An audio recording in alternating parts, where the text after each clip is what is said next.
Baik, bismillahirrahmanirrahim. Assalamualaikum warahmatullahi wabarakatuh. Alhamdulillahirabbil alamin wa bihi nasta'inu ala umuri dunya waddin. Shalatan wa salaman mutalazimain al-akmalain al-taman ala rasulina Muhammadin sallallahu alaihi wasallam wa ala alihi wa sahbihi ajma'in. Yang kita hormati Ketua Takmir, seluruh pengurus, bapak-bapak, ibu-ibu, serta adik-adik sekalian yang ganteng-ganteng.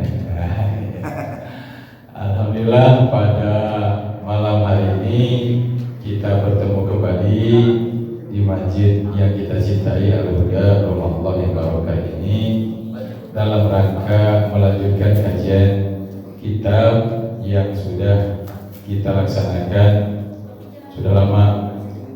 Pada malam hari ini, Bapak Ibu yang dirahmati Allah,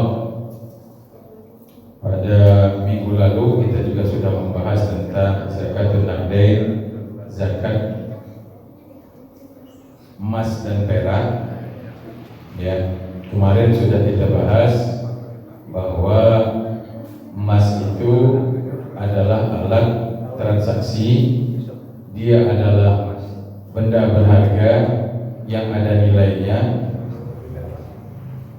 dan emas ini di zaman Nabi dia adalah salah satu mata uang. Ya, mata uang itu dibuat dari emas, namanya dinar. Kalau terbuat dari perak namanya dirham. Ya, di Selikur itu ada namanya Pak Haji Dirham. Iya. Iya, bagus namanya Pak Haji Dirham. Ya, dulu kalau tidak salah pensiunan dari Polres Metro. Ya. Jadi Bapak Ibu yang dirahmati Allah, di zaman Nabi dan zaman kegemilangan Islam, alat transaksi, alat tukar menukar, jual beli itu disimbolkan dengan dua logam mata uang. Ya. Yang pertama terbuat dari emas namanya dinar, yang kedua terbuat dari perak namanya dirham. Jadi kalau hari ini ada di antara kita yang menyimpan emas dalam bentuk apapun, ya, emas murni, ya, dalam bentuk apapun, apakah dalam bentuk logam, batangan, ya, ya, kalau sekarang ini orang lagi ramainya hari ini menyimpan emas buatan perusahaan Antam, ya, ya, emas logam, emas batangan itu, ya, silat tipis-tipis itu, ya, ngelihat doang. Ya, ada yang gedenya ada, ya kan, sekilo juga ada, tinggal mesen. Ya, jadi kalau kita punya uang atau punya simpanan dalam bentuk emas, emas dalam bentuk apapun, apakah dia mata uang atau dalam bentuk perhiasan yang sifatnya bukan pakaian harian para wanita, anak dan istri, ya, itu termasuk objek zakat kalau sudah sampai batas minimal 85 gram dan sudah berumur dalam simpanan kita selama 12 bulan. Kalau kita punya simpanan, ya, emas di luar emas pakaian perhiasan harian orang rumah dan anak-anak kita, yang sifatnya adalah simpanan, misal dari emas batangan yang hari ini kita kenal dengan orang namanya apa, gadai emas atau apalah judulnya, nabung emas. Kalau dia sudah 85 gram ke atas, sudah berumur 12 bulan dalam simpanan orang yang punya, maka dia wajib dikeluarkan zakatnya setelah genap 12 bulan sebanyak 2,5% dari nilai simpanan. Nah, kalau nilai simpanannya bukan 85 gram tapi 850 gram misalnya, ya, hampir sekilo, ya, tinggal dikalikan 2,5% aja, ya, seperti itu. Nah, itu nilainya. Sedangkan perak yang memang dulu, ya, dirham itu juga banyak dipakai di zaman Nabi, perak itu. Nah, hari ini ya saya tidak begitu update tentang perak, yang jelas nisabnya ada 200 gram. Ya, kalau emas itu dia 85 85, harganya hari ini per gramnya di atas 1 juta. Kalau perak itu, dirham itu, ya hari ini berapa harganya 1 gram perak? Ada yang tahu? Pak Haji tahu ya? Cincin perak. Iya, jadi ingat cincin ageng. Kalau swasta itu kan campuran. Oh iya, yang ini termasuk perak nggak? nggak tahu jadi. Ya, Swasta kan. iya. Campuran perak semua. Campuran. Nah, ada pembahasannya yang campur-campur itu, kata para ulama, kalau masing-masingnya tidak sampai nisab, dia tidak kena zakat. Misal, dia punya emas 40 gram, peraknya misalnya 100 sekian, nanti digabung. Nah, itu nggak bisa, dia tidak dikenakan zakat sebab pada masing-masingnya nggak sampai nisab. Itu ada pembahasan dhammul naqdain. Jadi menggabung dua objek zakat yang berbeda untuk melengkapi nisab. Misalnya dia punya sapi sekian ekor, ditambah kambing, ya nggak bisa, ya kan? Atau dia punya ontak cuma 2, ya kan? Ditambah sapi biar genap, nggak bisa, karena masing-masing sudah ada batasnya sendiri, sudah ada patokan-patokannya sendiri. Begitu juga uang, ya uang maksudnya adalah emas dan perak, ya emas dan perak seperti itu. Lain halnya dengan mata uang. Misalnya rupiah, dia punya uang rupiah misalnya 50 juta rupiah, punya juga deposito dolar. Nah ini digabung sebab dua-duanya adalah mata uang, walaupun namanya berbeda, yang satu rupiah, yang satu dolar. Karena nisab uang tadi sama, hanya nilainya saja berubah karena beda mata uang. Ya seperti itu. Kalau emas perak tadi karena memang zatnya yang dikenakan, ya zatnya. Kalau uang tadi kan jumlah nilainya, seperti itu. Nah jadi itu Bapak Ibu, karena kemarin belum ada sempat kita buka ruang tanya jawab. Jadi itu yang dijelaskan oleh para ulama. Kemudian sudah kita jelaskan juga kemarin, kalau misalnya dalam tempoh 12 bulan berjalan itu belum genap 12 bulan, ternyata simpanan emas atau perak atau uang kita itu nilainya, jumlahnya berkurang karena dipakai, ya, atau karena ada kebutuhan-kebutuhan yang lain, maka kalau dia berkurang dari jumlahnya, tidak sampai lagi nisab, misal emasnya tadinya 90 gram, begitu 10 bulan keambil menghadapi lebaran. Untuk bagi-bagi THR ke anak cucu, nggak sampai lagi 90 gram, begitu ditimbang tinggal berapa? 75 lagi, ya hilang. Ya, jadi mulai dari awal lagi, tunggu dulu lagi genap 85, baru mulai dari 0 lagi. Seperti itu. Nah, ini di sini memang itu yang saya katakan, bagi mereka yang dia apa adanya bayar zakat itu, ya kalau memang kesanggup ya sudah. Tapi kalau orang yang dia pakai, mohon maaf, misalnya pakai gaya cara menghitungnya orang-orang yang lembaga amil zakat, itu kadang mereka pakai mazhab atau pendapat yang agak berbeda. Ya mereka tidak, kadang-kadang tidak harus menunggu. Kalau itu adalah penghasilan, itu nggak harus nunggu 1 tahun. Kapan dapat keluarkan langsung. Iya, sebenarnya karena itu tadi ada celah. Kita punya uang banyak, 200 juta, 500 juta. Awal tahun masih utuh, menjelang ujung tahun, begitu dibuka saldonya, di print di bank, berapa bu saldonya? Ya nggak nyampe 100 lagi, lewat, ya kan? Padahal pokoknya tadinya 500 ya. Setelah dicek-cek, kenapa kok bisa berkurang banyak? Ya wajar, beli rumah gede. Beli mobil mahal, ya wajar habis. Nah akhirnya nggak bayar zakat, padahal dia ini orang kaya, rumahnya besar, mewah, mobilnya juga bagus, uangnya banyak, tapi kan terus keluar masuk, nggak pernah bayar zakat.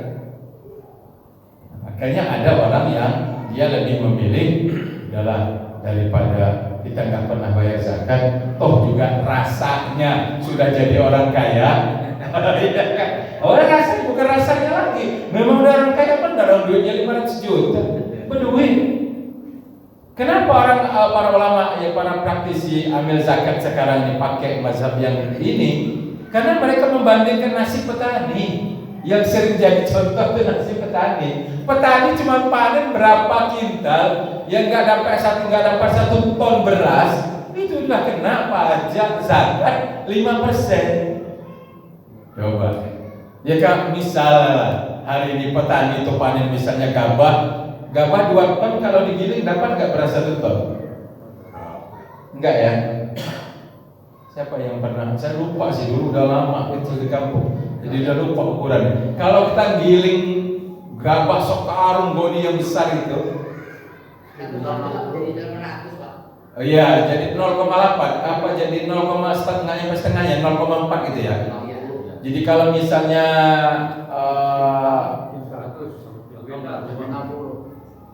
kalau 1 kintal gabah jadi beras berapa? 60-an. Oh iya lumayan, 60-an. Nah kata para ulama, coba lihat petani. Ya nisab itu beras memang yang disebut itu karena siap makan. Ya 640-an, 650 sekian, taruhlah 6 kintal setengah beras. Itu gabahnya sekitar berapa? 1 ton ya? Iya sekitar itulah ya. 1 ton lah kalau bagus ya. Kalau bagus padinya berisi, nggak banyak yang hampa, insya Allah 1 ton itu mudah-mudahan tembus tuh 6 kintal setengah. 6 kintal setengah beras, kalau dikonversi diuangkan dengan rupiah berapa duitnya ini? Ya, kalau 10.000 aja kan, berarti 60 juta. 600 berarti 6 juta dikit sih, nggak nyampe 10 juta kan? Iya. Nggak nyampe 10 juta kan Pak? 6 kintal, jadi kalau sekilonya misalnya kita ambil harga tinggi lah 15.000 misalnya, berarti sekintalnya itu 1.500.000, benar ya? Ya. Benar ya? Ya. Oh iya, berarti kalau 6 kintal baru 9 juta, ya lebih kurang, ya gede-gedenya taruhlah 12 juta, nggak nyampe 11. Kalau dia petani ini kan sekarang kalau jual gabah lebih parah lagi Ustaz. Ya makanya lebih murah. Tapi kemarin sempat mahal gabah.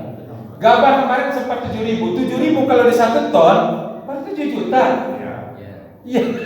Iya kan? Ya nggak banyak maksud saya. Duitnya petani itu, walaupun dia panen judul berton-ton, masih 2 ton, 1 ton, duitnya masih sedikit. Iya, sementara di nisab zakat pertanian itu ulama selalu ngitungnya beras sekitar 6 kintal setengah. 6 kintal setengah itu kalau sebelum dia jadi beras kita taruh misalnya tadi 1 ton gabah, duitnya baru 7 juta. Udah kena 5%, bukan 2,5%, 5%. Nah itu kalau pakai mazhabnya para pengelola badan amil zakat, nggak boleh dipotong-potong modal, langsung dikeluarkan apa adanya.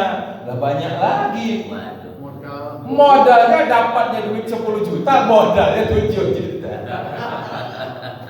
Bersihnya cuma 3. Memang judul duit masuk 10, tapi modalnya tidak hitung lagi. Setelah ditotal di rumah, modalnya 7. Dapatnya 10, berarti bersihnya 3 juta. 3 juta ini juga kalau ditanya, Pak 3 juta itu untung bagaimana? Ya Allah Pak, itu 3 juta itu pekerjaan saya 3 bulan. Ya, loh, memang masuk akal juga. Kenapa mereka pengelola misalnya Basnas, badan-badan amil zakat yang bukan milik pemerintah ya, yang punya swasta IJO, itu mereka rata-rata hari ini kalau ditanya fatwanya tentang cara mengeluarkan zakat dari penghasilan itu tadi, jangan nunggu-nunggu haul Pak. Ya, jangan nunggu 12 bulan. Ya kalau emas perak mereka nggak berani karena itu adalah nas hadisnya Nabi. Tapi kalau zakat profesi penghasilan, mereka nggak pakai, nggak ada ampun lagi. Pokoknya berapa yang didapat, udahlah, nggak usah potong-potong berapa biaya personal. Nggak usah nunggu satu tahun. Sebab kalau nunggu 1 tahun kayak tadi, duitnya 500 juta di awal tahun. Begitu bulan 10 di bawah 100. Begitu. Nah sementara petani nggak berkutik, cuma dapat duit sekitar 10 juta kotor, keluarkan 5%. Ya, taruhlah diambil bersih, potong dulu modalnya. Itu walaupun tetap dipotong modal, tetap keluar zakat juga ujungnya. Seperti itu. Nah makanya kadang-kadang saya kalau ditanya orang, bagaimana Pak Haji? Ya itu kalau pakai mazhabnya pengelola zakat tadi, itu lebih menguntungkan mustahil. Fakir miskin lebih diuntungkan. Kenapa? Karena mereka peluang dapat zakatnya besar. Karena kita tidak menghitung-hitung lagi yang itu. Kapan dia dapat sudah keluarkan. Andaikan di mata Allah juga ini belum masuk wajib zakat atau zakat yang wajib, paling tidak kita sudah belajar sedekah. Udah, saya diem. Dulu waktu di Malaysia begitu. Waktu saya kuliah di Malaysia, ada kawan bekerja profesional ekspor di Malaysia, pekerja profesional bukan TKI TKW. Nanya begitu. Tolong saya tanyakan pada kawan-kawan, yang benar yang mana? Dipotong dulu sama pengeluaran kami hidup di Kuala Lumpur atau bagaimana? Kita tanya, memang income-nya berapa? Terus modal hidup berapa? Banyak Ustaz, kalau ditotal sisanya nggak ada. Nah itu, akhirnya kita tanya sama Ustaz yang lebih senior. Dulu yang kita tanya itu Prof. Didin Hafizudin, Ketua Basnas pertama di Indonesia. Benar ya barangnya? Prof. Didin Hafizudin itu Ketua Basnas pertama. Nah, jawab beliau begitu. Pendapat kami di Basnas begitu Ustaz katanya. Sebab kalau kami pakai mazhab murni yang ada dalam kajian fikih, kecenderungan para ulama mazhab, hari ini banyak orang nggak bisa bayar zakat, duitnya habis. Begitu. Jadi lebih menguntungkan para mustahik zakat seperti itu. Nah itu pembahasan kita kemarin Bapak Ibu terkait dengan zakat emas dan perak. Nah kemudian tadi pertanyaan Pak Haji Ali, bagaimana kalau misalnya emas perak ini masing-masing nisabnya nggak cukup, lalu digabung? Jelaskan para ulama juga bahwa menggabungkan dua benda itu adalah la yudhammu ahaduha ilal akhar. Nah, jadi tidak boleh digabungkan di antara keduanya supaya sampai nisab, karena masing-masing emas punya nisab sendiri, perak punya nisab sendiri. Nah kalau uang berbeda aja, uang karena uang ini ya bukan pada bendanya langsung, tapi pada nilainya. Kalau emas kan pada bendanya, ya seperti itu. Nah begitu. Nah kemudian Bapak Ibu yang dirahmati Allah, baru setelah itu penulis buku ini dia melanjutkan kajian tentang zakatul dain, zakat hutang yang kemarin ditanya oleh Pak Jawadi. Kemarin saya mendahului menjelaskannya. Nah, ini dijelaskan oleh beliau. Kemarin sudah kita sampaikan bahwa hutang itu ada dua kriteria. Ada hutang kita, uang yang kita pinjamkan pada orang, yang orang yang minjamkannya itu dia mengakui dan siap bayar. Siap bayar. Ada juga piutang yang diakui tapi nggak sanggup bayar. Ngaku dia, ada buktinya, tapi nggak sanggup bayar. Nah, yang sanggup bayar tadi itu kemarin yang kita jelaskan pendapat para ulama kemarin ada 4 pendapat. Yang pertama, ya, anna ala sabihi zakatuhu illa annahu la yalzamuhu ikhrajuha hatta yaqbidahu. Yang pertama, kalau uang utang tadi, piutang tadi itu dia mengakui dan siap bayar, pendapat yang pertama wajib bayar zakat dan dibayar kalau sudah utangnya tadi dilunasi. Artinya uang itu sudah di tangan, bayarkan zakatnya. Ya kalau memang sampai nih nisab. Ya, tapi kalau misalnya punya tabungan, ya sudah sampai nisab, misal 120 juta tabungan atau 150, di tengah perjalanan dipinjam orang 50, tinggal 70. Nah, yang dihitung zakatnya cuma 70 tadi. Dalam arti karena tadi 50-nya sudah kepakai orang, yang 70 ini belum sampai nisab. Nah, ini belum kena zakat. Tapi kalau misalnya uang kita 300, dipinjam orang 100, masih ada 200. Nah, 200 itulah yang kita zakati. Kalau sudah haul. Yang 100-nya, nah ini masuk pendapat tadi. Nah, maksudnya kalau piutang itu dia uangnya sampai nisab, misal kita punya uang 200 juta, dipinjam orang semua 200. Nah, ini nggak ada lagi yang bisa di dalam rekening, dipinjam semua 200. Ini kan sudah haul, ini kan sudah sampai nisab. 200 juta itu sudah lebih dari nilai emas 85 gram. Ya, hari ini per hari ini.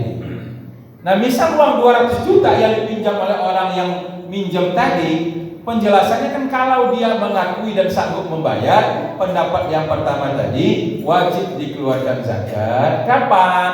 Tentu kalau sudah haul 1 tahun. Kapan dia mengeluarkan zakat? Misal dia minjemnya 2 tahun. Ya kan? Kalau 2 tahun berarti kan dia mestinya 2 kali zakat. Nah, menurut pendapat yang pertama ini tadi, dia membayar zakatnya kalau uang itu sudah balik. Berapa kali dia bayar zakatnya? Karena minjemnya 2 tahun, ya 2 kali dia bayar zakatnya. Berarti 5% dikeluarkan. Iya kan? 200 juta, 5% berapa? 10 deh. 10 juta hanya. Banyak dia, ya itulah makanya zakat itu dikenakan pada harta bergerak itu supaya apa? Supaya kita itu tidak leha-leha, tidak duduk santai. Karena uang kita itu kalau tiap tahunnya ditarik oleh zakat lumayan juga. Ya, itu 1 tahun 5 juta, kalau 10 tahun udah 50. Ya, seperti itu. Jadi begitu pendapat yang pertama. Nah, pendapat yang kedua, annahu yulzimuhu ikhrajuz zakat fil hal wa in lam yaqbidhu. Pendapat yang kedua, tetap dibayarkan zakatnya walaupun utang belum balik. Ngomong betul ya. Jadi kenapa? Karena itu tadi utang itu tadi diakui dan siap bayar. Belum jatuh temponya 2 tahun. Misalnya, ya temponya 2 tahun dia minjam, kan setiap tahun dia harus bayar zakat. Nah, menurut pendapat yang pertama tadi, begitu sudah 1 tahun dipinjam orang, tetap kita yang punya uang bayarkan zakatnya, karena asumsinya itu uang akan balik tahun depan. Jadi setiap tahunnya dikeluarkan zakatnya walaupun uang belum balik. Nah, ini agak lumayan juga ini, artinya memberikan beban yang cukup berat juga pada orang yang punya uang. Duitnya habis, malah dia bayar zakat. Ya kan, uangnya pinjam orang, udah itu nanti baliknya juga cuma terima kasih. Nah, itu yang kadang-kadang jadi alasan orang, Ustaz, gimana nggak kita kenakan bunga? Orang dia minjem enak-enak 2 tahun, pas baliknya cuma terima kasih sama salaman. Itu kadang-kadang alasan begitu. Nah, masuk alasan ibu-ibu ya, dasar wisma ketika katanya kalau minjem tuh Bu, biar nggak kena riba, jangan pakai bunga. Nggak bisa Ustaz. Kalau kita bilang udahlah pokoknya seikhlasnya saja, itu nggak pada ngasih. Padahal nggak banyak ngasihnya, paling 10.000, 15.000, ya begitu. Akhirnya biar pasti Ustaz katanya kita kenakan langsung sekian. Nah, itu saya belum membuatnya jadi riba. Ya, tapi ibu-ibu di beberapa tempat saya sudah berkali-kali menyampaikan ini di pengajian, masih belum mau. Sebab ini mengganggu stabilitas nasional. Ya kan, ini mengganggu stabilitas keuangan arisan. Ya begitu.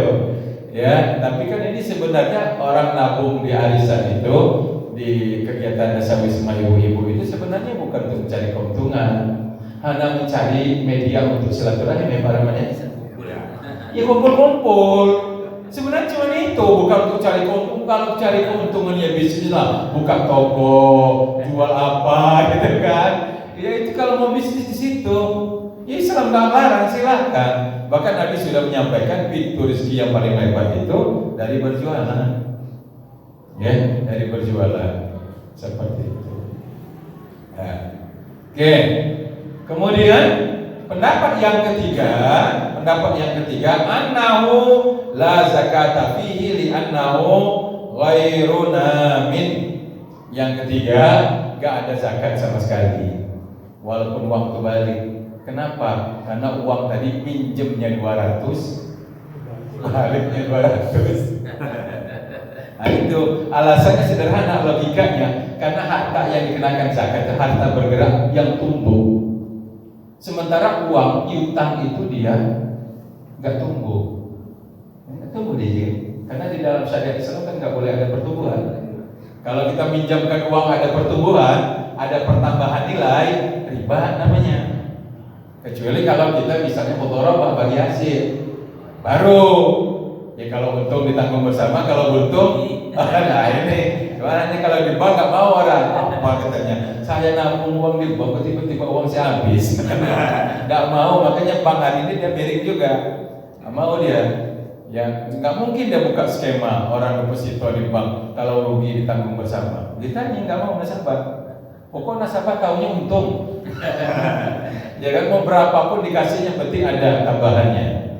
Maka hari ini bank syariah itu dia keuntungan itu ya memang dia memberikan porsi. Kalau misalnya kita deposito di bank syariah, misalnya bank apa terserah namanya, dia kasih porsinya. Misal kalau kita deposito Bapak 60, kami 40, atau kadang bank 60, nasabah 40. Perasaan kita 40% itu gede.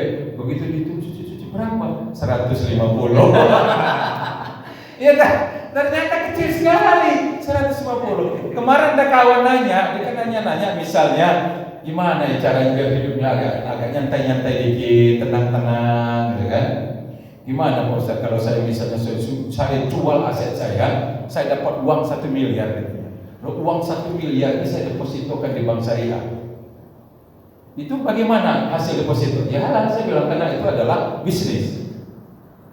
Nanti saya tanya dulu sama orang bank, berapa dia ngasih keuntungan? Dengan modal 1 miliar. Tanya sudah 2,5 juta. Sebulan sih. Uang 1 miliar. 1 miliar ke depan, bukan 100 juta. Iya. Paling tinggi kata dia 3, ya lebih dikit dia bersih. Karena itu kan nanti potong pajak lagi itu. Potong pajak lagi ke ujung-ujungnya ya segitulah. Jadi akhirnya kok nggak jadi saya, nggak bisa hidup katanya, nggak bisa. Nah itulah memang kalau mau bisnis itu bukan naruh uang di bank, lalu kena duduk manis, taruh uang ya. Memang kalau miliarnya banyak, kalau kita punya uang 1 triliun, taruh di bank deposito, ya udahlah tidur aja. Tapi tetap meriang juga, sakit malah. Ya. Maka yang benar dalam Islam itu bukan uang ditaruh di bank, deposito duduk manis, cuma tidur makan, meriang kita. Yang benar itu tadi, ini ada uang banyak nih, apa nih yang bisa dibisnis? Itu udah sawah udah jual beli, tiba-tiba sudah bawa gerobak sawah, ya kan?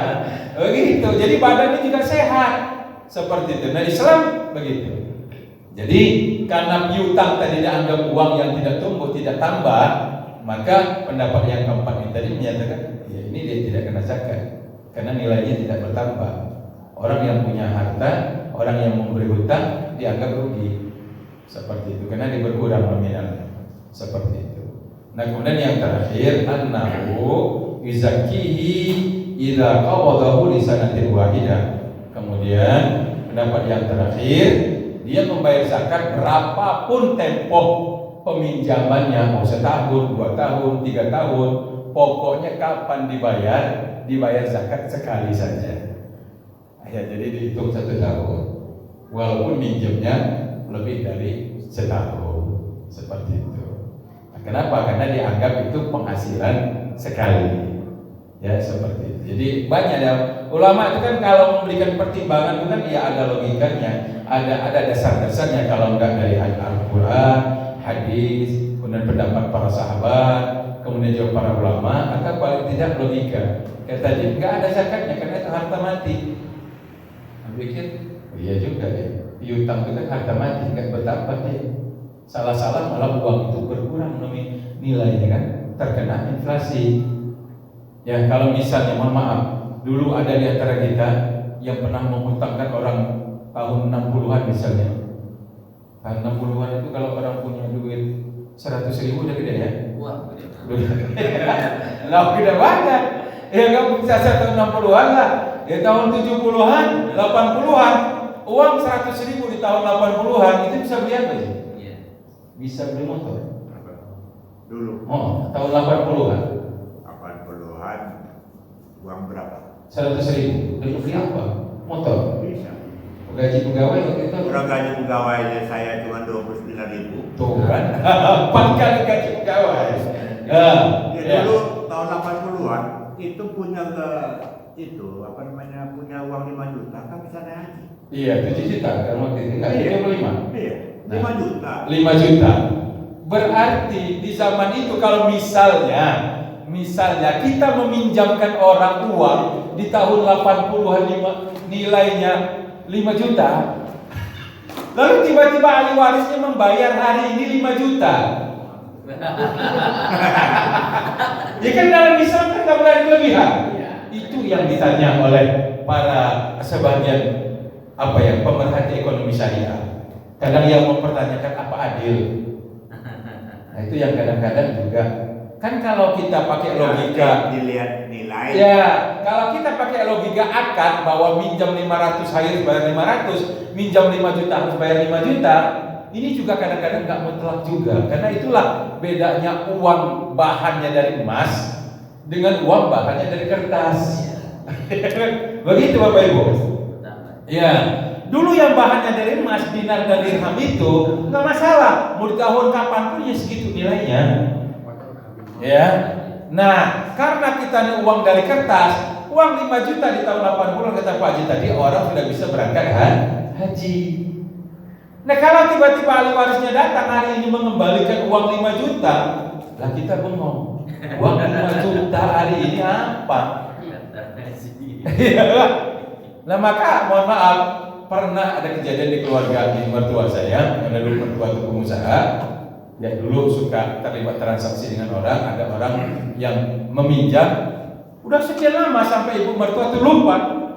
Tiba-tiba ibu mertua itu nelpon, ada dulu kolega bisnis almarhum yang beberapa puluh tahun yang lalu minjem uang belum bayar.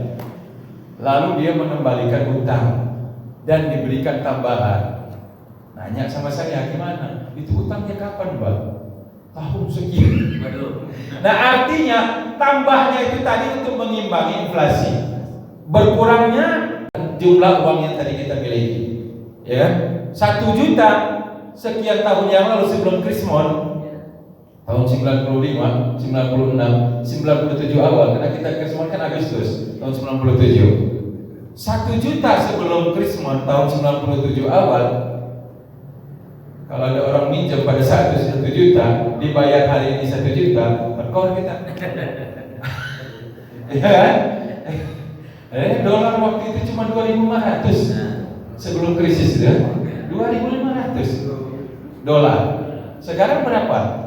15.000. Ya. Dulu ingat waktu masih kecil tuh beli kerupuk tuh 5 perak harganya. Iya, enak kerupuk yang dalam kaleng. 5 perak. Ya, 5 perak. Nah, hari ini kita beli kerupuk itu berapa harganya? 2.000 ya. Dengan yang 1.000 lagi. Ada 2.000. Tuh, dari 5 perak menjadi 5.000. Ya banyak lah hari ini. Kita beli gara-gara kemarin krisis minyak sawit. Nah, harga tahu bunting yang dulu cuma 500. Sekarang nggak ketemu lagi, gitu kan? Bahkan yang 1.000 sulit. Ya kan, ada 1-2 di kampus masih ada, ya kan? Di tempat umum udah nggak dapat lagi. Ada yang 2.000, 1.500, 4.000, 5.000, begitu. Nah, ini bergeser semuanya. Nah, itulah kenapa dulu orang mewacanakan kalau bisa digagas mata uang itu kembali lagi ke dinar yang bahan bakunya adalah emas. Nah, cuman kalau dia jadi dinar bahan bakunya dari emas, yang repot kita suami. Berat dompet kita. Jadi nggak ada dompet itu tipis, tebal terus ya. Bawahnya ini. Bawahnya itu kayak yang dalam film Cina itu. Iya kan di dalam kayak kantong. Iya. Kan asik juga ya, kayak tas saya ini jadi bawa ya. Begitu. Nah maka dulu mentah itu berkali-kali itu seminar internasional menggagas itu. Malaysia pernah menjadi inisiator untuk mencoba memulai kembali menggunakan dinar sebagai mata uang. Berkali-kali para pakar ekonomi Islam itu mereka beradu argumentasi di pentas internasional, mengadu. Ya itu tadi mencari solusi. Yang kebayang ke mereka yaitu alangkah susahnya kita katanya. Kita mau belanja misalnya ATM. Nah, sekarang gagasan itu mentah semua dengan adanya uang online. Waduh, uang digital ini. Maka ke depan negara ini nggak perlu lagi nyetak duit. Benar, di luar negeri itu barangnya hari ini di luar negeri itu orang belanja itu memang nggak pegang duit, cuma pegang HP. Lah orang jualan burger di pinggir jalan di Jerman itu cuma tap, udah tap, nggak ada lagi pegang-pegang duit cash itu nggak ada. Jadi nggak pusing kita itu ngejemur duit basah ya. Karena ikut dalam mesin cuci, nggak ada lagi ceritanya. Ya kan pernah kita kan pusing tuh mata uang rupiah yang 500 itu, yang sempat rame-rame dijadiin cincin itu. Masih ingat nggak? Sebelum ganti yang putih itu kan itu warnanya, rupa yang perak itu kan. Gara-gara dilihat oleh orang-orang kreatif, kok uang 500 perak bisa diolah, kan dirubah sama negara akhirnya jadi yang putih yang ringan bener. Nah itu, ya begitulah memang. Subhanallah. Ya, jadi begitulah Bapak Ibu gambarannya. Jadi intinya zakat tadi seperti itu. Nah kemudian kemarin sudah kita sempat bahas juga bahwa, nah kalau saya nggak tahu ya istilah-istilah di bank itu, cek ya sejenis apa namanya sih kalau orang nabung di bank kemarin giro ya, giro itu sejenis cek ya. Ya artinya giro kita di bank tabungan dalam bentuk giro kan kalau kita menarik ATM itu kan ada tabungan apa giro gitu ya. Iya. Nah itu semua adalah uang. Artinya Bapak Ibu, kalau Anda punya aset di bank apapun namanya, mau tabungan murni atau deposito atau giro atau apapun yang itu adalah nominalnya uang, tetap nanti kembalinya kepada hitungan nisabnya emas dan perak. Ya, seperti itu. Jadi nggak harus misalnya emas wujud bentuknya emas. Kertas juga kalau ada nilainya orang cek itu kan, ya, perusahaan itu kan, Pak keluar cek, tanda tangan yang punya, secet bawa. Lah kertas lembar bisa bawa macam-macam, beli mobil, beli motor, beli ini, cuman kertas lembar. Itu kertas bentuknya tapi itu uang. Ya, cek itu uang. Jadi semuanya itu adalah ada nominalnya. Jadi yang begitu-begitu dia sama. Kalau dia sudah berumur 1 tahun, sudah sampai nisab senilai 85 gram emas, sudah berumur 1 tahun 12 bulan, maka dia dikenakan zakat. Jadi tidak harus dalam bentuk tabungan rupiah murni, simpanan biasa, yang lain-lain juga kena. Termasuk juga deposito. Ya deposito itu kan berjangka ya. Terpendek 3 bulan. Bulanan ada bulanan ada juga. Kita deposito cuma sebulan gitu. Ya, kalau di BRI saya lihat sih, ya sekian bulan. Nah, karena di bank itu dia berdasarkan nominal kurang dari 50 juta sekian persen. Seperti itu. Jadi ya itu semua adalah uang, ya uang. Jadi kapan dia sampai nisab, sudah umur 12 bulan dikeluarkan zakat. Nah kemudian yang berikutnya kemarin sudah kita sampaikan juga zakat perhiasan karena pengembangan dari zakat emas. Ya kemarin sudah kita sampaikan pendapat yang kuat dari para ulama, termasuk juga yang dipilih oleh almarhum Dr. Sukordowi. Kalau emas pakaian itu tidak dikenakan zakat walaupun beratnya lebih dari 85 gram. Seperti itu. Nah hanya ada pembahasan juga di kalangan para ulama, kalau ada orang memberikan hantaran mas kawin dalam bentuk emas, ya beratnya di atas 85 gram, ya lalu disimpan oleh si istri, simpan bertahun-tahun, karena ini adalah kenangan. Jumlahnya di atas 85 gram. Nah itu bagaimana?